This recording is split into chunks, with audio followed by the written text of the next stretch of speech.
द्युलोक और पृथ्वीलोक भी क्या हैं? संकल्पित हैं। संकल्पिताम वायुश्च आकाशश्च, क्योंकि ये अपना अपना काम कर रहे हैं ना, तो ये किसके बल पे कर रहे हैं? संकल्प के बल पे। तो करें द्यावा पृथ्वी, द्युलोक पृथ्वीलोक सब संकल्प से जुड़े हैं। इनका संकल्प है कि मुझे घूमना ही है जब तक सृष्टि रहेगी। ऐसे ही पृथ्वी का, ऐसे ही द्युलोक का, ऐसे ही वायुश्च आकाशश्च संकल्पेताम, ये भी संकल्प वाले हैं। वायु का संकल्प मुझे बहना ही है अहर्निश। आकाश का संकल्प है कि मुझे सबको अपने अंदर समा लेना है। वायुश्च आकाशम च संकल्पन्त, आपश्च तेजश्च संकल्पन्त, ये जल और तेज ये सब संकल्पित हैं। तेषाम संक्लिप्त्यै वर्षम संकल्पते, इन सब के संकल्प से फिर वर्षा संकल्पित होती है। बारिश इन्हीं से ही होती है, सूर्य से, वायु से। सूर्य उसको तपता हुआ जल को भाप बना के उड़ाएगा, फिर वायु उसको उठाकर आकाश में ले जाएगा, तो वायु का भी सहयोग है, आकाश का भी सहयोग है, फिर वो बादल बनेगा, फिर वहाँ से संकल्पित होके बरसेगा। तेषाम संक्लिप्त्यै वर्षम संकल्पते, इनके संकल्पित होने से या इनके संकल्प के आश्रय से वर्षम संकल्पते, वर्षा संकल्पित है। वर्षस्य संक्लिप्त्या अन्नम संकल्पते, और वर्षा के संकल्प से अन्न संकल्पित है। बारिश होती है तभी तो अन्न पैदा होते हैं। वर्षस्य संक्लिप्त्या अन्नम संकल्पते, अन्नस्य संक्लिप्त्यै प्राणा संकल्पन्ते, और अन्नों के संकल्प के साथ प्राणों का संकल्प जुड़ा है। अन्न से ही प्राण जिंदा है, नहीं तो प्राण निकल जाएंगे अन्न नहीं खाए तो अन्नस्य संक्लिप्त्यै प्राणा संकल्पन्ते, प्राणानाम संक्लिप्त्यै मंत्रा संकल्पन्ते, प्राणों के संकल्प से मंत्रों का संकल्प जुड़ा है। श्वेत केतु को जब अन्न बंद किया तो मंत्र भूल गया, और जब अन्न खाया तो सब स्मरण आ गया। तो कह रहे हैं ये प्राणों के संकल्प से ही मंत्रों का संकल्प जुड़ा हुआ है। मंत्राणाम संक्लिप्त्यै कर्माणि संकल्पन्ते, और मंत्रों के संकल्प से सारे कर्म संकल्पित हैं। मंत्र मतलब जो कहा है मंत्रों में विधि या निषेध, तो वैसा ही हम कर्म करते हैं।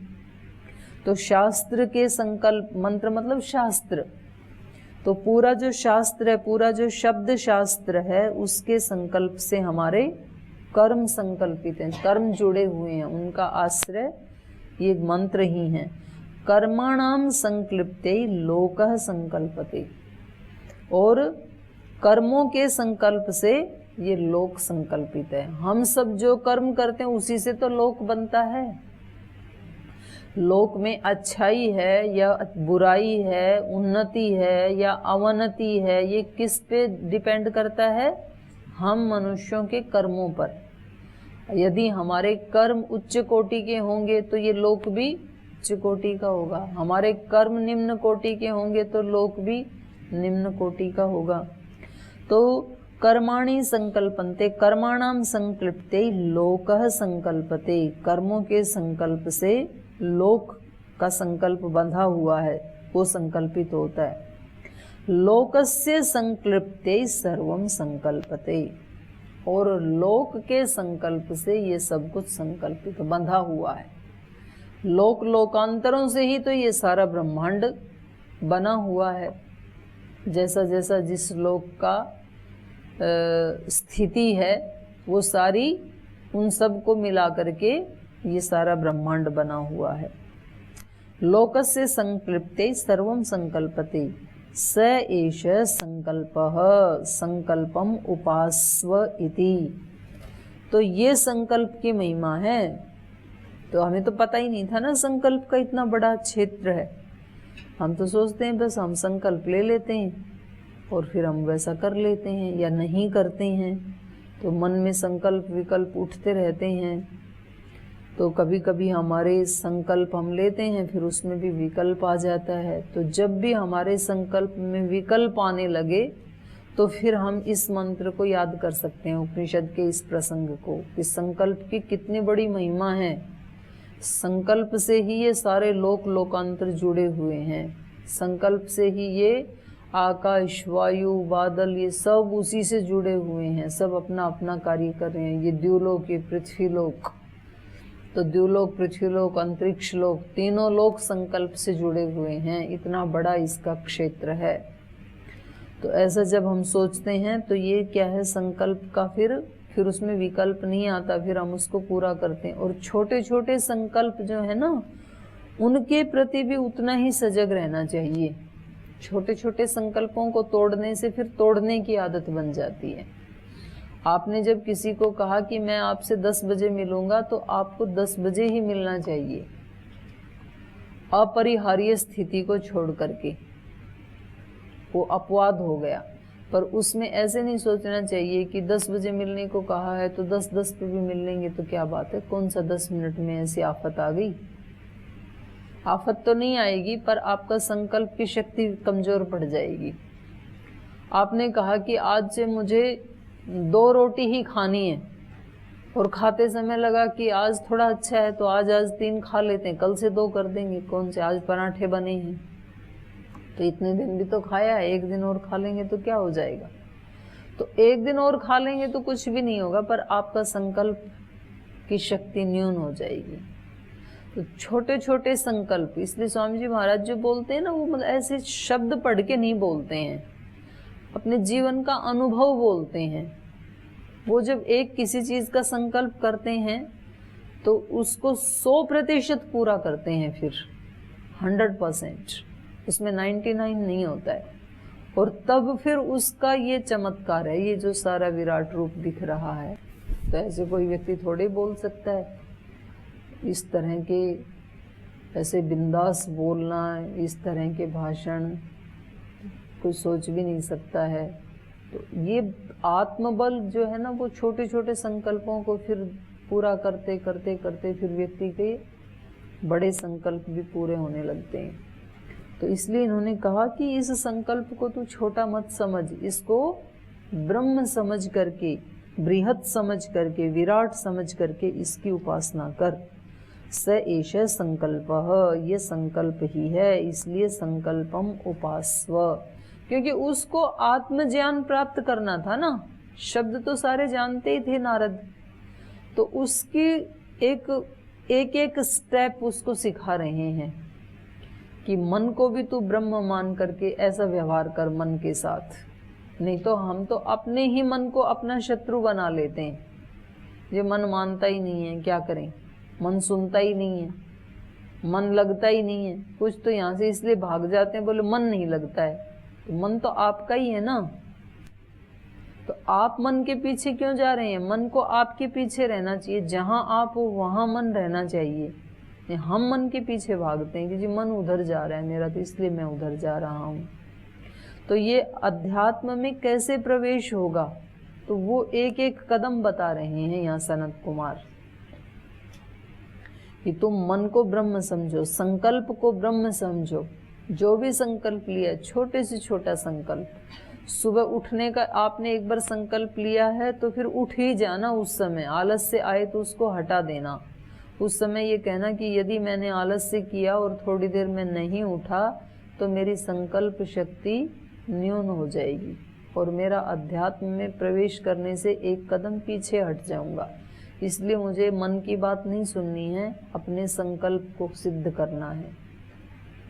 मंत्रों को सिद्ध किया जाता है ना संकल्प से। कोई एक मंत्र ले लिया और उसका कहते हैं भाई इतने 1000 बार जाप करो या 1,00,000 बार जाप करो, तो वो अपनी शक्ति को अभिव्यक्त कर देता है। तो कोई व्यक्ति ऐसे संकल्प लेते हैं कि मुझे 1,00,000 गायत्री मंत्र का जप करना है, तो फिर वो बीच में तोड़ता नहीं है उसको, संकल्प को नहीं तोड़ता है तो उसका कार्य सिद्ध हो जाता है। और यदि वो थोड़ा करके तोड़ देता है तो कार्य तो सिद्ध नहीं होगा, लेकिन साथ में संकल्प शक्ति का भी ह्रास होता है, तो आगे संकल्प करने की हिम्मत भी नहीं होती है फिर। तो आप संकल्प को ही ब्रह्म समझ करके उसकी उपासना करो, ये सिखा रहे हैं गुरु जी। स यह संकल्पम ब्रह्म इति उपास्ते क्लिप्तान वै स लोकान ध्रुवान ध्रुव प्रतिष्ठितान प्रतिष्ठित अव्यथमान, और अव्यथमान व्यथमानो अभिसिद्ध्यति यावत् संकल्पस्य गतम तत्र अस्य यथा कामचारो भवति यह संकल्पम ब्रह्म इति उपास्ते अस्ति। भगवः संकल्पात् भूय इति संकल्पात् वाव भूयो अस्ति इति तन्मे भगवान ब्रवीतु इति। स यह संकल्पम ब्रह्म इति उपास्ते, जो संकल्प को ब्रह्म समझ करके, जैसे ब्रह्म का हम सब आदर करते हैं, सम्मान करते हैं, श्रद्धा रखते हैं ब्रह्म के प्रति, ऐसे ही अपने संकल्प के प्रति भी जो आदर सम्मान और श्रद्धा रखते हैं वे लोग क्लिप्तान ध्रुवान लोकान प्रतिष्ठितान, सारे लोक के विशेषण हैं। कैसे लोक को? प्रतिष्ठितान लोकान, ध्रुवान लोकान और क्लिप्तान लोकान, संताप रहित, स्थिर और प्रतिष्ठित लोगों को ये प्राप्त कर लेता है। प्रतिष्ठित, उन लोकों में ये प्रतिष्ठित हो जाता है, उन लोगों को ये प्राप्त कर लेता है। कैसे हैं वो लोक? अव्यथमान, व्यथमान, व्यथा से रहित हैं वो। अव्यथमान, अनव्यथमानो अभिसिद्ध्यति, संताप रहित लोगों को प्राप्त करके अनव्यथमानो अभिसिद्ध्यति, ये कैसी स्थिति को प्राप्त कर लेता है? अनव्यथमान माने जो व्यथित नहीं होता है, जिसका चित्त व्यथित नहीं होता है, ऐसी स्थिति को ये सिद्ध्यति, सिद्ध कर लेता है। तो ये क्या छोटी स्थिति है? जिसका मन कभी भी व्यथित ना हो, किसी भी परिस्थिति को सामने आने पर, अनुकूल या प्रतिकूल कैसी भी परिस्थिति सामने आए और मन व्यथित ना हो, ये छोटी उपलब्धि थोड़ी है। यही अध्यात्म में प्रवेश है। गीता में तो क्या कहा योग को? समत्वम, समत्वम योग उच्यते, समता में रहना ही योग है। भले ही आप समाधि लगाएं ना लगाएं, लेकिन आप हर परिस्थिति में अपने मन को संभालना सीख जाएं, नहीं तो छोटी सी बात के ऊपर ना हमारा मन व्यथित हो जाता है। जहाँ कहीं सभा में जिसने अच्छे काम किए उनका नाम लिया जाता है और हमारा छूट जाता है कभी गलती से स्वामी जी के मुख से, तो उस समय मन कैसा हो जाता है? दुखी हो जाता है। मेरा नाम नहीं लिया, सबका नाम ले लिया, तो ये मन क्या हो गया? व्यथित। उस समय मन के ऊपर प्रभाव ही ना पड़े बिल्कुल भी, तो ये सुनने में बहुत अच्छा लग रहा है, लेकिन ऐसा करने में कठिनाई होती है। वो खुद पता लगता है ना हमें कि मैं इस समय व्यथित हूँ या अव्यथित हूँ, मेरे ऊपर इसका प्रभाव पड़ा कि नहीं पड़ा। नहीं पड़ा तो स्थिति अच्छी है, पड़ा तो मुझे इसका सुधार करना है, उससे फिर दुखी भी नहीं होना है। ये मेरे से नहीं हो पाएगा, होता ही है तो, और ये तो होना स्वाभाविक ही है। मन आपको 10 हेतु देगा कि आप जो कर रहे हैं वो ठीक ही कर रहे हैं। फिर आप किसी अपने मित्र को के साथ शेयर करेंगे, देखा आपने, आप तो रोज़ देखते हो ना, मैंने क्या नहीं किया, मेरा नाम भी नहीं, तो वो बोलता है कि हाँ बोलना तो चाहिए था भाई इनका, और जिनका बोला ये क्या करते हैं, तो वो और मोहर लगा देगा आपके उसके ऊपर, तो अगली बार फिर और आसानी से व्यथित होगा हमारा मन। तो इसकी साधना करनी पड़ती है फिर।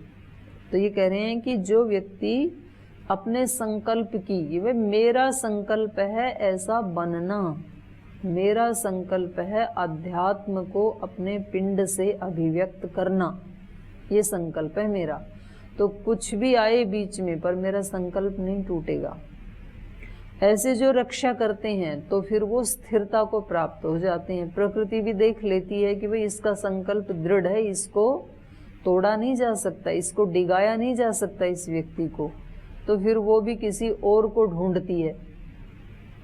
जो परेशान करना चाहता है, जो शक्ति किसी को व्यथित करना चाहती है और दूसरा व्यथित हो ही नहीं रहा है, तो फिर वो व्यथित करने वाली शक्ति पराजित हो गई ना। तो फिर वो कहती है इस व्यक्ति के साथ रह करके भी मुझे क्या करना है, मैं किसी ऐसे व्यक्ति को ढूंढूंगी जो व्यथित हो जाता है ताकि मेरा कार्य सिद्ध हो।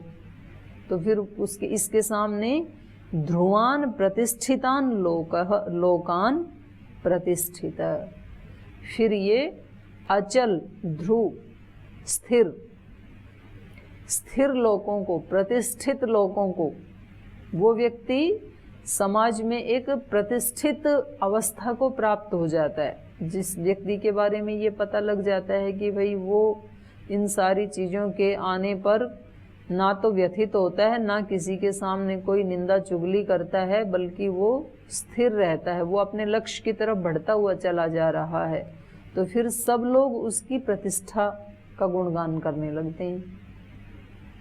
जैसे स्वामी जी ने कभी कौन क्या कह रहा है उसकी तरफ ध्यान ना दे करके अपने लक्ष्य की तरफ बढ़ते चले गए कि हमें क्या करना है। तो जो लोग यहाँ हरिद्वार में उनको रखने के लिए राजी नहीं थे, ये कहाँ से आके हमारे बीच में प्रतिष्ठित हो गई। वही लोग अब फिर उनकी प्रतिष्ठा करते हैं, उनका गुणगान करते हैं। तो इसलिए कहा कि वो प्रतिष्ठित लोगों को ध्रुव लोकों में प्रतिष्ठित हो जाता है और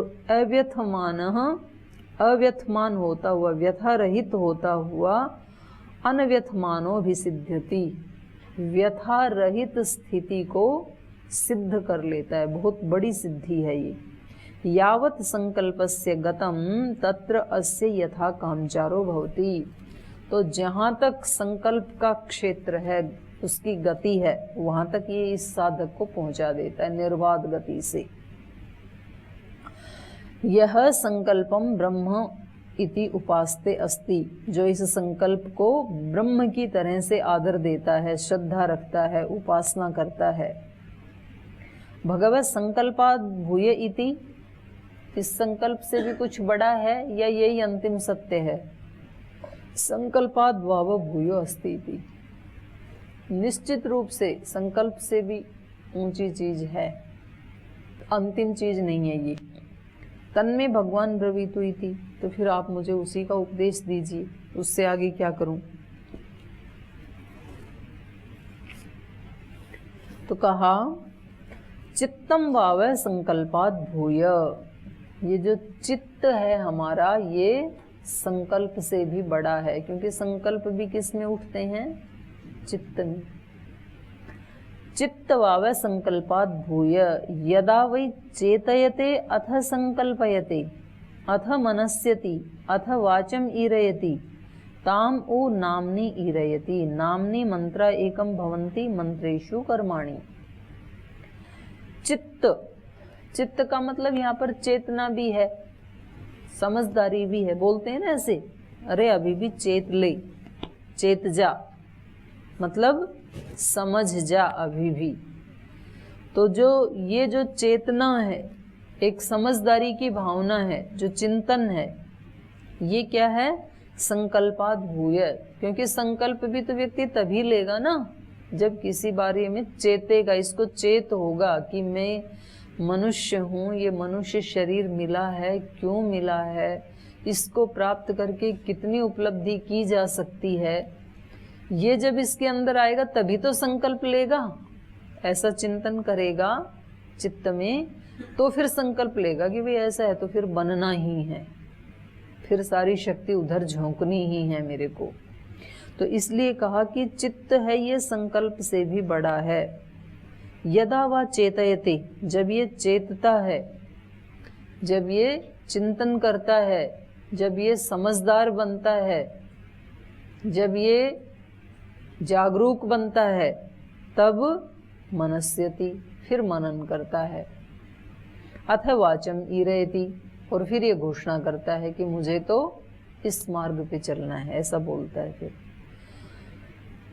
अथ वाचम ईरयति ताम उ नाम्नि ईरयति, और वाणी जो है वो नामनी, नाम में उसको प्रेरित करती है। नामनी मंत्रा एकम भवंती, और नाम में ये सारे मंत्र समाहित हो जाते हैं, एक ही रूप हो जाते हैं। जो जितने भी मंत्र हैं, अच्छे शब्द हैं, ये सब किस में आ जाते हैं? नाम में। क्योंकि शुरू में बता दिया था ना, ये जितने भी मंत्र शास्त्र आदि हैं, ये सब क्या हैं? नाम मात्र हैं। तो ये नाम में हो जाते हैं एकीभूत।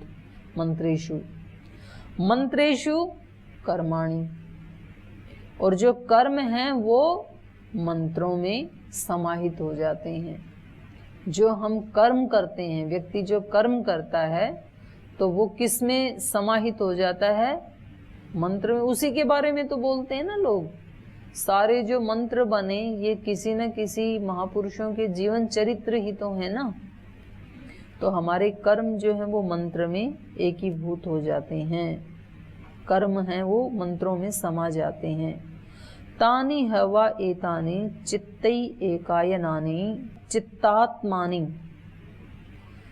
चित्ते प्रतिष्ठितानि तस्माद् यद्यपि बहुविध अचित्तो भवति न अयम् अस्ति इति एव एनम् आहु। यद अयं वेद यद्वा अयं विद्वान् इत्थम् अचित्तः स्याद् अथः यद अल्पवित् चित्तवान् भवति तस्मा एव उत शुश्रूयन्ते। चित्तम ही एव एषम् एकायनं चित्तम आत्मा चित्तम प्रतिष्ठिता चित्तम उपास्व इति।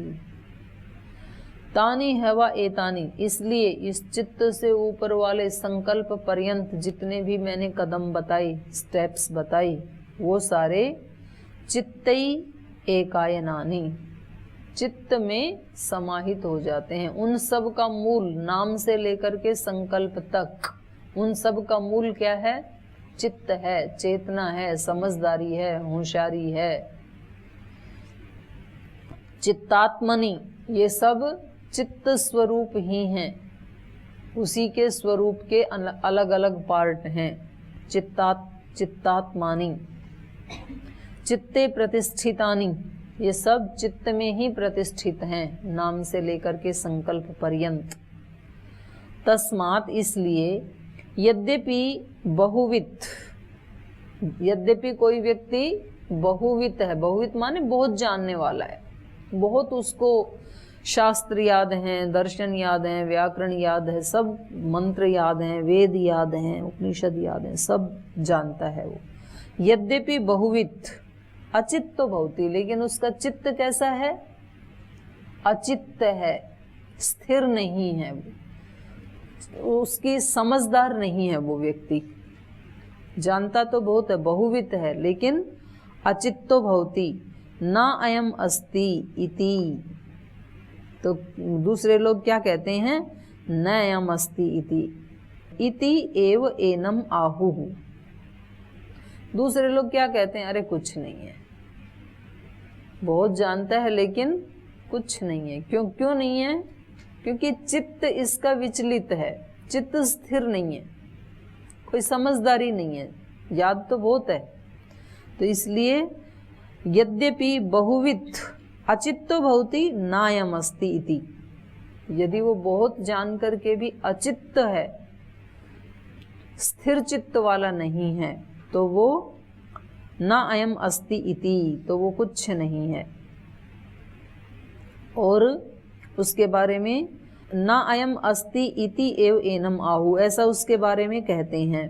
यद अयम वेद, जो कुछ भी ये जानता है, यद्वा अयम विद्वान, तो लोग कहते हैं कि ये अगर ये विद्वान होता, जितना इसने जाना है, यद्वा अयम विद्वान इत्थम अचित्तः न स्यात्, न इधर आके जुड़ जाएगा। यदि ये जो जान रहा है ये वास्तव में ही यदि ये विद्वान होता तो न इत्थम अचित्तः स्यात्, ऐसे विचलित चित्त वाला नहीं होता। अगर ये विचलित चित्त वाला हो रहा है तो फिर कुछ नहीं है। अथ यद अल्पवित चित्तवान भवति, और दूसरी तरफ मान लो कोई व्यक्ति अल्पवित है, अल्पवित्त मतलब उसने बहुत ज़्यादा नहीं जाना है, बहुत ज़्यादा उसको शास्त्र स्मरण आदि नहीं है, लेकिन चित्तवान है वो। चित्तवान भवति माने चित्त उसका कैसे रहता है, स्थिर रहता है, शांत रहता है, समझदार है। तो उस व्यक्ति के बारे में क्या कहते हैं, तस्मै एव उत शुश्रूयन्ते, उसके लिए, उसको सुनने के लिए, उसकी बात को सब सुनने के लिए आते हैं, उसकी बात पे सब विश्वास करते हैं, क्योंकि उसका चित्त कैसा है, स्थिर है। भले ही उसने बहुत सारे शास्त्र नहीं पढ़े हैं। तो आप इस युग में भी ऐसे कुछ साधु संतों को, महापुरुषों को देखेंगे जिन्होंने जो बहुत ज़्यादा शब्दविद तो नहीं है, लेकिन उन्होंने अपने चित्त को, जीवन को संभाल के रखा है। तो उनकी एक एक बात सुनने के लिए भी सब उनके पास जाते हैं। और ऐसे लोगों को भी देखा होगा कि बाह्य दृष्टि से बहुत शब्द जानते हैं, बहुत कुछ उन्होंने सुना है, लेकिन उनका चित्त डामाडोल रहता है, अस्थिर रहता है। तो उसके बारे में फिर लोगों की श्रद्धा की भावना नहीं होती है, अरे कुछ नहीं, ऐसे बोलते हैं। तो इसलिए कहा यद्यपि अल्पवित्त चित्तवान भवति, यदि कोई अल्पवित्त भी है लेकिन वो चित्तवान है, समझदार है, तस्मै एव उत्शुश्रूयन्ते, उसकी बात को सब सुनते हैं समाज के लोग।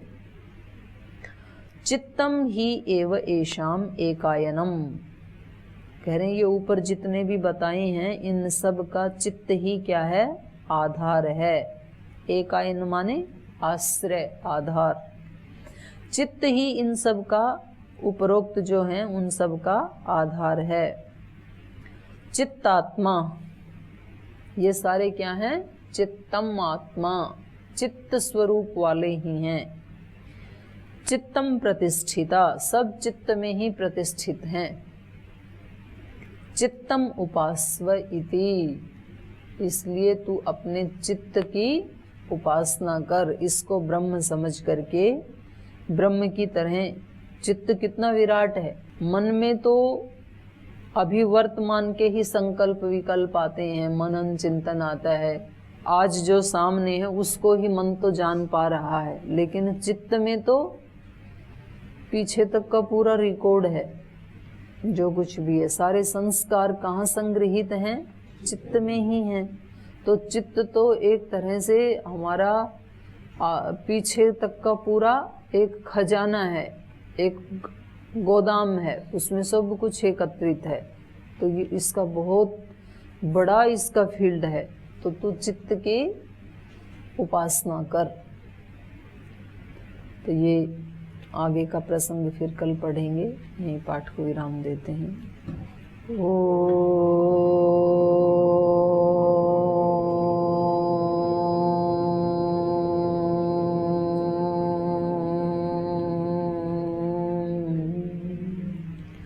शांति शांति शांति।